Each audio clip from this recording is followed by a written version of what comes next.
Hola, hoy les voy a hablar un poquito de la línea del tiempo de la psicofarmacología. La psicofarmacología es una disciplina multidisciplinaria que estudia cómo los fármacos afectan nuestra mente, emociones y conducta. Es un puente entre la biología, la química y la psicología.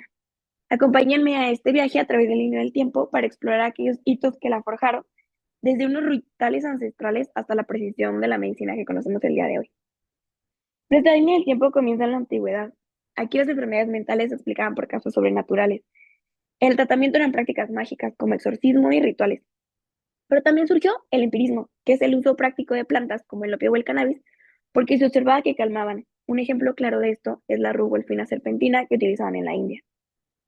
La transición a una medicina racional la inició Hipócrates con su teoría de los humores, proponiendo que la melancolía era un exceso de bilis negra y debía tratarse con métodos físicos como las purgas. Avanzamos en la línea a Grecia y Roma clásica.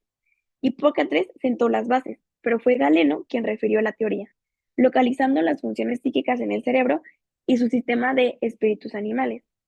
El uso de fármacos como el opio y la mandragona se mantuvo, pero ahora dentro de un marco teórico más estructurado, aunque muy ligado a la filosofía natural.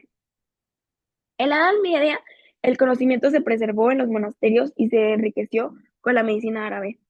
El galenismo siguió siendo la doctrina principal.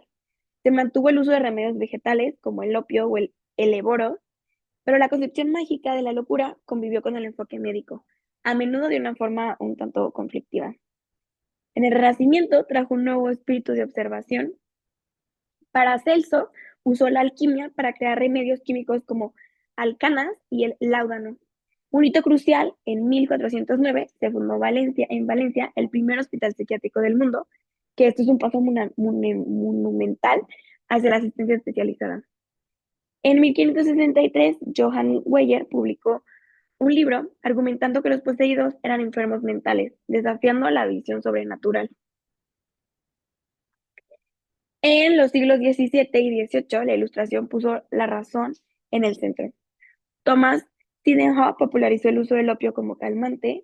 Horace Walpole acuñó en 1754 el término serendipia, que definiría muchos descubrimientos futuros, hallazgos afortunados hechos por accidente. Figuras como Pinel en Francia comenzaron a humanizar el trato a los enfermos, sentando las bases a lo que hoy es la psiquiatría moderna. En el siglo XIX fue una gran aceleración. La química permitió aislar principios activos. La morfina en 1804, la cocaína en 1860 y Emil Kraepelin fundó la farmacopsicología en 1892, estudiando científicamente el efecto de las drogas en la mente. Utilizó fármacos como herramientas para entender el cerebro, no solo para tratarlos. Y Sigmund Freud exploró la mente inconsciente en 1977. William Cullen había acuñado el término neurosis, medicalizando aún más los trastornos mentales. En la primera mitad del siglo XX se caracterizó por la desesperación y las terapias biológicas drásticas. Wagner Bonn gana el premio Nobel por la piretoterapia, que utilizaba malaria para tratar psicosis, un claro ejemplo de la serendipia. Von Medusa usa el cardizol para inducir convulsiones. Sackel introduce el coma insulídico. Serletti y Vini desarrollan electroshock, que eran métodos crudos, pero demostraba que se podía influir en la psique actuando sobre el cuerpo. Llegamos al momento culmen. En los años 50, el Big Bang de la psicofarmacología moderna, en 1950, se sintetiza la cloromacina. El cirujano Henry observa sus efectos calmantes. Los psiquiatras de Ley y Deniker la prueban en pacientes y descubren el primer antipsicótico, serendipia pura. Se aislía las reserpias.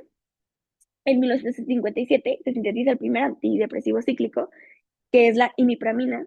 En 1958 se descubre el haloperidol. Aparece la primera benzodiazepina en 1959, que es el clordiazepóxido. Y en esta década nació el artesanal terapéutico moderno que conocemos ahora.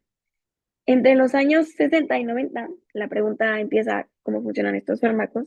En 1963, Arvid Carlson descubre que la clor cloropomacina bloquea la dopamina, naciendo la hipótesis dopaminérgica de la esquizofrenia. Se establece esta hipótesis monoaminérgica de la depresión. En 1970, el litio es aceptado para la manía. En 1939 se comercializa la fluoxetina, el primero de los ISRS. y los psicofármacos se convierten en la llave para entender los procesos mentales. En el siglo XIX, la psicofarmacología es sinónimo de precisión. La farmacología busca personalizar los tratamientos. Hoy entendemos el poder del efecto placebo, la capacidad de la mente y la relación terapéutica para modificar la conducta cerebral. El enfoque ya no es un enfoque biológico, sino un enfoque biopsicosocial. Los psicofármacos son una pieza fundamental, pero dentro de un panorama integral que busca considerar al ser humano en su totalidad.